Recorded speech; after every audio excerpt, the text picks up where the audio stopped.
আসসালামু আলাইকুম ওয়া রাহমাতুল্লাহ। আশা করছি সকলেই ভালো আছেন।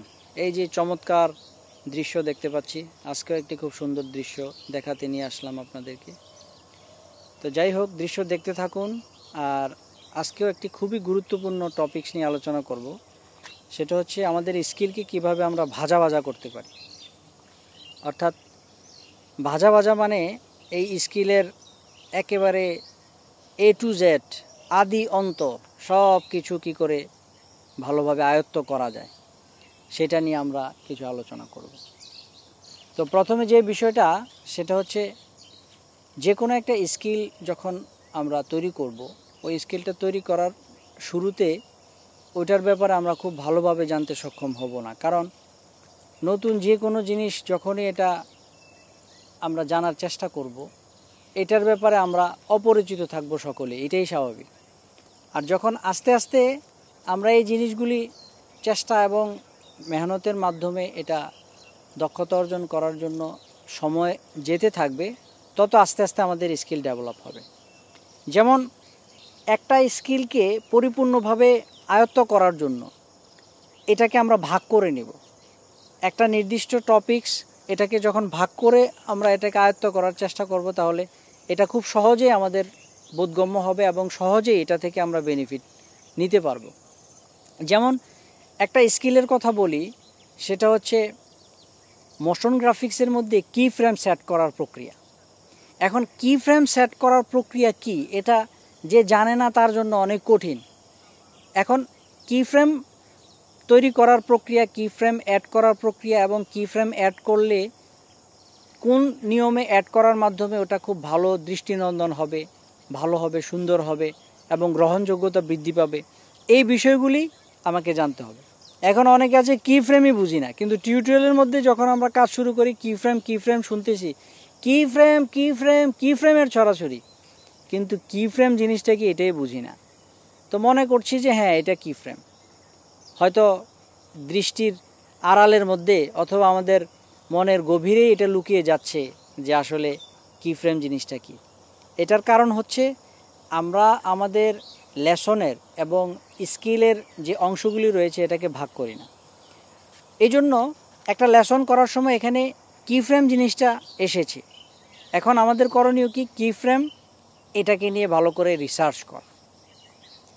কি ফ্রেমের আদি অন্ত শেষ করতে হবে এবং নির্দিষ্ট একটা ইন্টারফেস, এই ইন্টারফেস সম্পর্কে দেখানো হয়েছে একটা লেসনের মধ্যে। এখন এই ইন্টারফেসের ওই অংশটাকে পরিপূর্ণভাবে এটার আদি অন্ত শেষ করতে হবে। তখন এই স্কিলটা যখন আমাদের পরিপূর্ণভাবে অর্জন হবে, তখন এই স্কিলের দ্বারা যে কাজ করা হয় সেটা আমরা বুঝতে খুব সহজেই সক্ষম হব। যেমন একটা লেসনের মধ্যে পরিপূর্ণভাবে ওই লেসনটা পরিপূর্ণ করার জন্য একটা দুটা টপিকস নিয়ে কিন্তু কাজ করা হয় না, অনেকগুলি বিষয় থাকে। যেমন মেঘ উড়ে যাওয়ার একটা অ্যানিমেশন আমরা যদি একটু ধারণা করি, মেঘ উড়ে যাচ্ছে। এখন মেঘ উড়ে যাওয়ার এই সিনের মধ্যে মেঘের যে কন্টেন্টগুলি রয়েছে, মেঘের যে আইটেমগুলি রয়েছে, এটা ইমেজ হতে পারে, এটা ভেক্টর কন্টেন্ট হতে পারে, এটা ভিডিও ফুটেজ হতে পারে। এখন এই কাজটা পরিপূর্ণভাবে করার জন্য এখানে কত কিছু ব্যবহার করা হয়।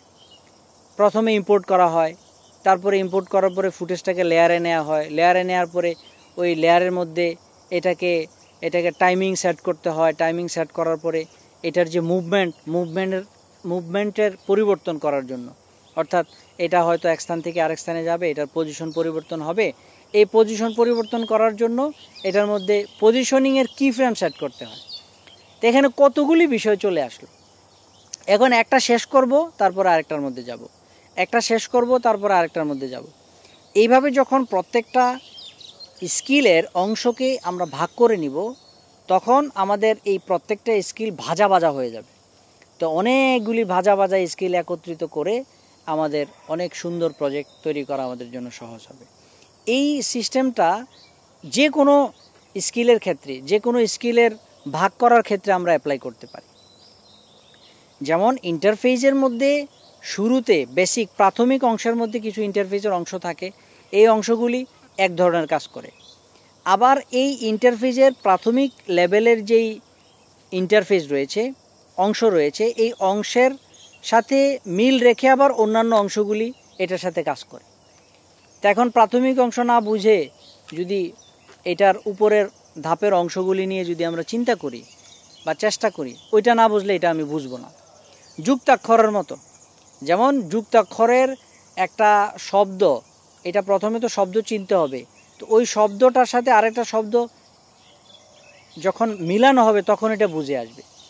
যেমন একজন লোক ঢাকা এটা পড়তে পারে যে এটা একটা শব্দ, এটা একটা এই শব্দের মধ্যে দুইটা অক্ষর আছে, একটা হচ্ছে ঢ আর একটা হচ্ছে ক, ঢাকা।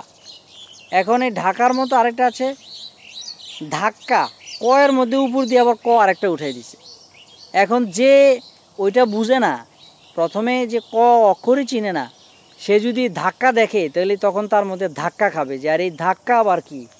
তাকে বারবার ধাক্কা দিয়ে দিয়ে যখন ধাক্কা বোঝানোর চেষ্টা করা হবে, সে তো আর ধাক্কা বুঝবে না।